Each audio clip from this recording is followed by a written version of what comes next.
page turns. Welcome back to the channel. I'm Matthew, the man with the hat who reads. And this is another episode of What Am I Waiting For? For those of you who don't know, What Am I Waiting For is where I look back at a book haul from a year ago, pull out all the books I haven't read yet from that book haul, and talk about why I haven't gotten to them yet or what I'm waiting for. So we're looking back at the book haul from March and April 2024. I had 18 books in that haul. It was a very sizable haul. Well, not really. The next time around, there's going to be a lot more because there's only 5 of them I haven't gotten to. And one of them that I'm going to talk about, I might not even read at all. But we'll talk about that when we get to it. So let's just dive right in with these 5 books from that book haul from a year ago and why I haven't read them yet. George R.R. Martin's A Clash of Kings. Now, I don't think I need to explain what I'm waiting for because it's a behemoth. Almost 1,000 pages, not including, well, including the appendix. 969 pages. What am I waiting for? Well, I loved the first book last year when I read it in Fantasy February.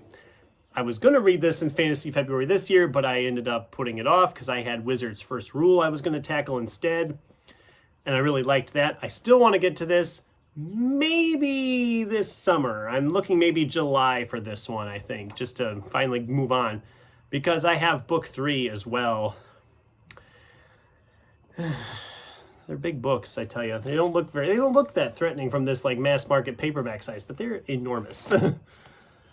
But I do obviously want to get back into this. It's such a big, thick book. It's such an undertaking that I've just kind of been putting it off. Hopefully, like I said, maybe this summer at some point I'll get into this. Next up, we have Eric Flint's 1633.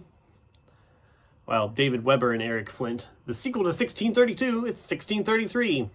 Why haven't I read 1633 yet? Because I haven't read 1632 yet. Simply put, I haven't read book 1. Why would I read book 2? This one's also fairly thick. This one is close to 700 pages. But the idea of like just time being so mixed up. I mean, you have a knight with a huge Navy ship behind it. It just intrigues me. I'm very curious to just read these books. And like I said, I don't know when I'll get to this because I'm still waiting on 1632 to get that read. I'm hoping to get 1632 read sometime this summer as well. I just, take the books and shove them down the road. Maybe next month. Alex Jennings now. This is The Ballad of Perilous Graves. I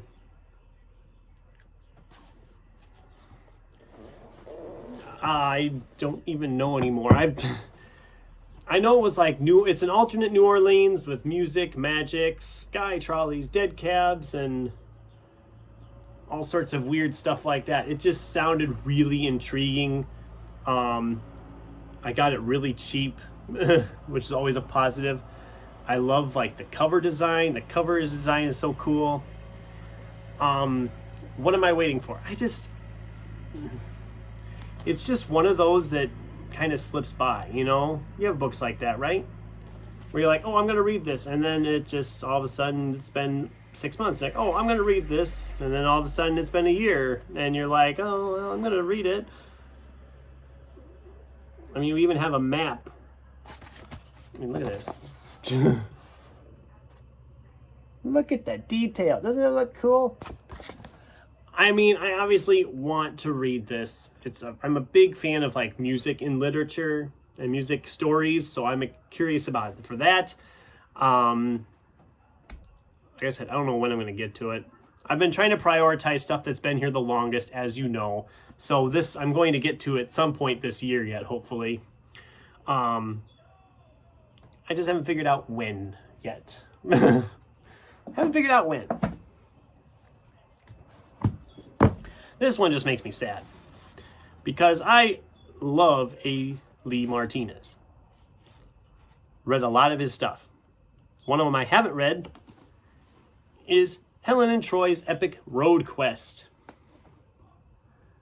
mythic journeys aren't all that they're cracked up to be. This is my kind of like humor stuff. It's fantasy with a huge dash of humor thrown in. And his stuff is always good because they're almost entirely standalones. The only real series he wrote was the Constance Verity series, which I read last year. Was that last year or was that 2 years ago already? I don't even remember. I think it was last year. But his stuff always is just, it's standalone, it's fun, it's funny.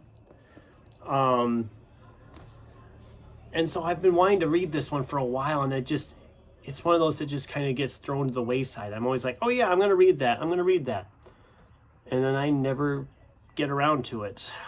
I think I was planning to pick it up in Fantasy February, but February was such a rough month for me reading-wise anyway that I just never got to it. So I'm hoping to squeeze this one in here sooner rather than later. Who knows? My reading's been going pretty good here in May. Maybe I'll stick it in May yet. Who knows? Otherwise, maybe June, July, August, November, sometime I'll get to it. And this last one I picked up at the thrift store, namely because it was such a beautiful edition. Never read the author. This is Nelson DeMille's The Gold Coast. And yeah, it's a slipcased hardcover with a bookmark in it. Nice and like glossy cover. Has a map inside. I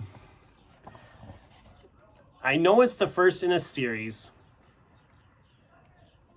The more I've looked at it sitting here, this one is very much like the definition of, I don't think I'm ever going to read this.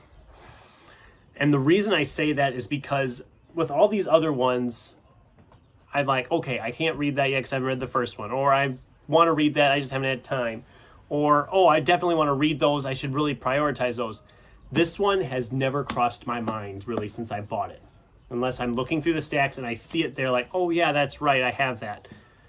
But I've never had any intention or even thought about picking it up and opening it and reading it. And I kind of skimmed through like the first few pages. I kind of read through the first few pages. And I know you shouldn't judge a book on the first few pages. But I was right away like, you know, like, am I going to enjoy this? I don't know if I'm going to enjoy this. And here's the thing. I know compared to some people in the booktube community, I'm still a young person, but I'm also not young anymore either. And there's always new stuff coming out that I want to read. There's always other old stuff I want to get around to reading. There's stuff I'd love to reread. And obviously I have books that are disappointments that I've read, obviously. But I just don't even think I want to bother with this. I mean, I got it at a thrift store, so it wasn't that expensive. I think it was like $5 tops, not even that. And a nice slip-cased hardcover. I might get some decent bang for this at half price, because it's in fairly nice shape. And I don't know. I haven't decided yet, but I'm debating not even bothering with this one. I don't know. We'll see. We'll see what happens. I mean, like I said, it's a beautiful edition. It looks beautiful. And if I was one of those people that bought books just to display on the shelves, I would totally keep it just to display it. But I don't do that. If a book's on my shelf, it's because I liked it, not because it looks pretty. Okay, rant on that over. Anyway, that's the video. That's the what am I waiting for? Those 5 books was all was left of that original 18.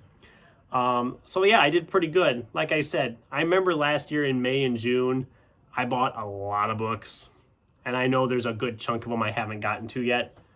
So that video is going to be a lot longer with a lot more books, unless my reading like goes in the next month or two. But yeah, I don't know. They've been sitting here a while. They've been sitting here for a year, and I haven't read them yet. So I'd love to hear from you guys. What did you think? Have you read any of these books? Should I be prioritizing them? Should I read The Gold Coast? Should I not read The Gold Coast? The reviews on Goodreads are kind of like, oh, it's amazing, or oh, it's god-awful. There's no middle ground.